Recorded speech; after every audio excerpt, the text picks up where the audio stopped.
काल प्रसारमाध्यमावर त्या ठिकाणी एक वृत्त बघितलं आणि येणाऱ्या 50 पिढ्या त्या ठिकाणी आम्हीच सत्तेत असू असं जर वक्तव्य कुणी करत असेल तर मला असं वाटतं की त्या ठिकाणी सत्तेचं ताम्रपट कुणीच घेऊन जन्माला आलेलं नाही. आणि या भारताला त्या ठिकाणी चळवळीचा स्वातंत्र्य लढ्याचा इतिहास आहे. ह्या जिल्ह्याला भाई उद्धवराव पाटील साहेबांचा त्या ठिकाणी एक समर्थ वारसा आहे.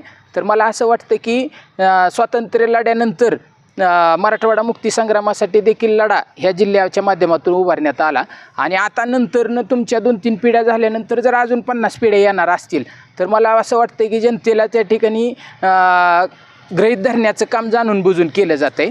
आणि जनतेला त्या ठिकाणी पारतंत्र्यात लोटण्याची जर तुमची मनीषा असेल तर हे तुमचं षडयंत्र जे आहे ते कदापि जनता सहन होऊ देणार नाही. आणि मला असं वाटतं की जनता येणाऱ्या इलेक्शनमध्ये तुम्हाला तुमची जागा त्या ठिकाणी दाखवल्याशिवाय राहणार नाही. दुसरा विषय, तुम्ही वेळोवेळी ओमराजेंवर त्या ठिकाणी गरळ ओकण्याचं काम करताय आणि जनतेमध्ये एक चुकीचा मेसेज पसरवण्याबाबत बघताय. जनतेला पण माहीत आहे की ओमराजेंची जी उपस्थिती आहे प्रत्येक अधिवेशनाला त्या ठिकाणी 100% उपस्थिती आहे. 17व्या लोकसभेचं जर त्या ठिकाणी आपण आकडेवारी बघितली तर नॅशनल लेवल असो किंवा राज्य लेवल असो तर त्या ठिकाणी उल्लेखनीय उपस्थिती ओमराजेंची आहे. त्याचबरोबर 2025मध्ये त्या ठिकाणी 18वी जी लोकसभा आहे तर त्याच्यामध्ये ओमराजेंची जी उपस्थिती आहे बजेट सेशन असो मॉन्सून सेशन असो 100% उपस्थिती आहे. त्याचबरोबर विंटर सेशनला 93% उपस्थिती आहे.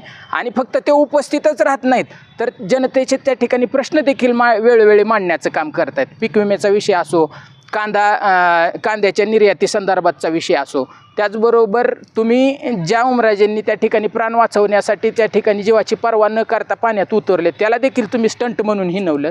तर फक्त त्यांनी स्टंट म्हणजे करण्यापुरतं काम केलं नाही तर तो विषय तडीस नेण्यासाठी देखील अधिवेशनात आवाज उठवला. शेतकऱ्यांना मदत मिळाली पाहिजे. ज्या सरकारनं त्या ठिकाणी दिवाळीपर्यंत मदत घोषित म्हणजे जाहीर म्हणजे अकाउंटला पडेल असं घोषित केलेलं होतं ते सरकार अपयशी ठरलं. तर ओमराजेंनी त्या ठिकाणी कुठं घोडं आणलं नेमकं शेतकऱ्यांना मदत करत तर त्या देखील गोष्टी साठी पाठपुरावा केला. आणि तुम्ही वारंवार एका विशिष्ट समाजाच्या जीवावर ओमराजे निवडून आले असं जर म्हणत असाल तर मला असं वाटतं की ओमराजेंनी त्या ठिकाणी मराठा आरक्षणाचा समर्थपणे विषय म्हणजे सभागृहात मांडला. त्याचबरोबर लिंगायत आरक्षणाचा विषय मांडला. त्याचबरोबर मुस्लिम आरक्षणाचा विषय मांडला. तर मला असं वाटतं की त्यांनी कुठल्या समाजामध्ये भेदभाव न करता सर्वांना एकत्रित घेऊन जाण्याचं काम त्या ठिकाणी त्यांनी केलं.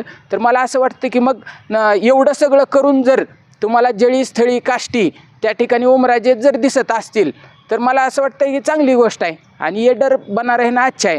आणि त्याच्यामुळं मला असं वाटतं की त्यांनी आवाज तर उठवतात. आणि जर समजा तुम्ही डोळे झाकलेले असतील, जनतेनं तर काय डोळे झाकलेले नाहीत, आणि तुम्ही जर डोळे झाकलेले असतील तर जळजळीत अंजन त्या ठिकाणी ह्या माध्यमातून आम्ही घालू इच्छितो की ओमराजेंनी कमीत कमी सभागृहात त्या ठिकाणी रम्मी सर्कल किंवा लुडोसारखे तर काही प्रताप कोणी केलेले नाहीत ओमराजेंनी.